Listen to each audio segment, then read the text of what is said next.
Bukod sa naunang 3.4 billion US dollars o mahigit 200 billion pesos na halaga ng mga investment mula sa business leaders ng Japan, nakakuha pa ng mahigit 55 billion pesos na investment si Pangulong Bongbong Marcos mula sa kanyang business meetings kahapon.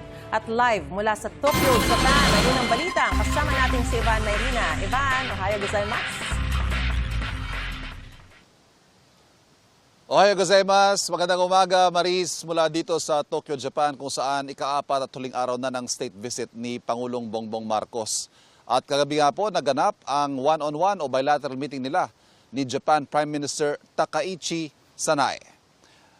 Sa kanilang sabay na pagharap sa joint press conference pagkatapos sa kanilang pulong, unang binanggit ng parehong leader ang pag-angat ng diplomatic relations ng Pilipinas at Japan sa mas pinalawak na comprehensive strategic partnership. Kumbaga sa mga level na ugnayan ng mga bansa, yan na po yung pinakamalalim. Mga kasunduang pansiguridad ang kabilang sa mga inanunsyo nila. Sisimulan na raw ang formal na negosasyon para sa General Security of Military Information Agreement. Mamadaliin din ang paggawad sa Pilipinas ng Abukuma-class destroyer mula sa Japan. Makakatulong daw ito sa defense cooperation at magpapanatili ng rules-based maritime order sa gitna ng tumataas na tensyon sa rehiyon. Sa kalakalan naman at pamumuhunan, isang tax convention ang pinirmahan para maiwasan ng double taxation sa pagitan ng dalawang bansa. Makakatulong daw ito sa pagpapaganda ng business environment at cross-border investment sa pagitan ng Pilipinas at Japan. Suportado rin ng Japan ang chairmanship ng Pilipinas sa ASEAN ngayong taon, ngayon din ang kandidatura ng Pilipinas para sa non-permanent seat sa United Nations Security Council.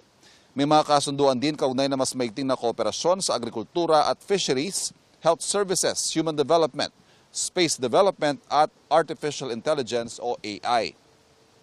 Bago yan, Maris, nagtalumpati naman si Pangulong Marcos sa joint session ng National Diet. Ito yung Kongreso ng Japan.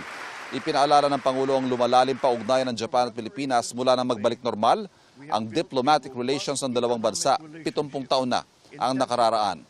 Anya, hindi lang kaibigan kundi katuwang at kakampi ang Japan na sumusuporta sa Pilipinas kaugnay ng tensyon sa South China Sea. Kinilala rin ng Pangulo ang mahalagang bahagi ng Japan sa economic journey ng Pilipinas. Kabilang sa mga nakapulong niya ang presidente ng Japan International Cooperation Agency o JICA na si Dr. Tanaka Akihiko. Ang JICA ay isang ahensya ng pamahalaan ng Japan kung saan idinadaan ang mga overseas development assistance. Ilang beses nang nakinabang ang Pilipinas dyan. Ang Metro Manila Subway Project halimbawa, pinondohan yan ng ODA mula sa JICA. Ang pagpupulong ni Marcos at ng JICA Chief ay para pag-usapan ng mga ongoing at mga iba pang proyekto para sa pagsulong ng infrastructure modernization, healthcare at iba pang inisyatibo para sa development ng bansa. Magkakasunod ang business meetings ng Pangulo kahapon. Tulad nga ng nabanggit mo, Maris, ayon sa Malacanang, nagresulta yan sa 56.3 billion pesos na pangakong investment sa larangan ng electronics at shipbuilding sa Pilipinas. Mahigit 10,000 raw ang malilikhang trabaho dahil sa mga pamumuhunang ito. Hiwalay pa dyan ang naunang 3.4 billion US dollars o 210 billion pesos na pangako investment na bunga ng mga pulong sa mga business leaders ng Japan. Nasaksihan din ng Pangulo ang paglagda ng mga kasunduan ng mga pribadong kumpanya para sa pagdevelop ng AI-powered smart city sa Makati. Meron din para sa digital finance at digital marketing. May hiwalay pang kasunduan para palawakin ang operasyon ng isang kilalang e-wallet platform dyan sa Pilipinas at ang pakinabang dyan ng mga mamamayan ayon sa DTI mas mabilis at mas maginhawang transaksyon para sa mga negosyante at consumer. Balik Pilipinas na ang Pangulo, Maris, mamayang gabi, pero bago yan, haharap muna siya sa isang press conference kasama ang Malacanang Press Corps. Maris. Ivan, dun sa mga investment commitment ng mga Japanese businessmen, no? Ano ba yung assurance natin na mag-i-invest nga sila sa Pilipinas at hindi lang ito basta-basta pledge? May time frame ba?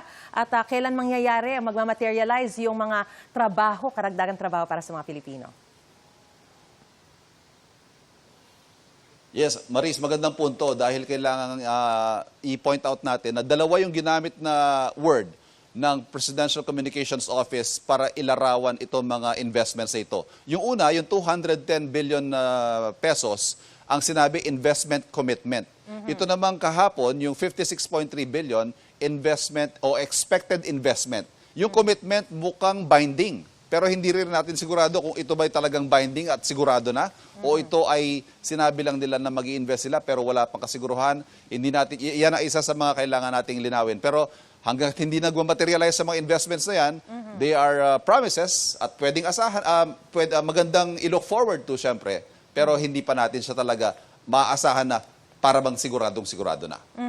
Ivan, anong bago sa defense agreement ng Pilipinas at Japan at ano ang implikasyon nito dun sa kinakaharap nating tensyon sa West Philippine Sea?